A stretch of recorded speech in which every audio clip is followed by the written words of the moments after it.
Paris অলিম্পিকের football ইভেন্টের তৃতীয় স্থান নির্ধারণী বা ব্রোঞ্জ পদকের জন্য মুখোমুখি হয়েছিল মিশর এবং মরক্কো।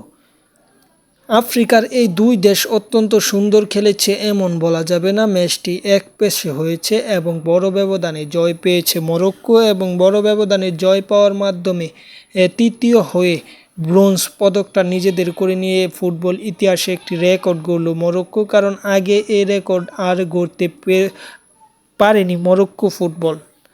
মরক্কো ম্যাচের শুরু থেকে শেষ পর্যন্ত অত্যন্ত দারুণ খেলেছিল এবং এই ম্যাচে তারা মিশরকে ৬-০ গোলের ব্যবধানে হারিয়েছে। শুধু এই ম্যাচ নয়, প্রথম ম্যাচেও গ্রুপ পর্বের প্রথম ম্যাচটি যেটা খেলেছিল সেটাকে আর্জেন্টিনাকেও তারা হারিয়েছিল।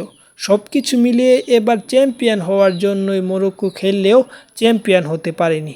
মরক্কোর ফুটবল অত্যন্ত সুন্দর কাটছে। গেল বিশ্বকাপে মরক্কো খেলেছে ভালো একটা অবস্থানে, মানে সেমিফাইনাল খেলতে পেরেছে কোনো মুসলিম রাষ্ট্র হিসেবে। যাই হোক, খেলাধুলার আপডেট পেতে চ্যানেলটি সাবস্ক্রাইব করে রাখুন।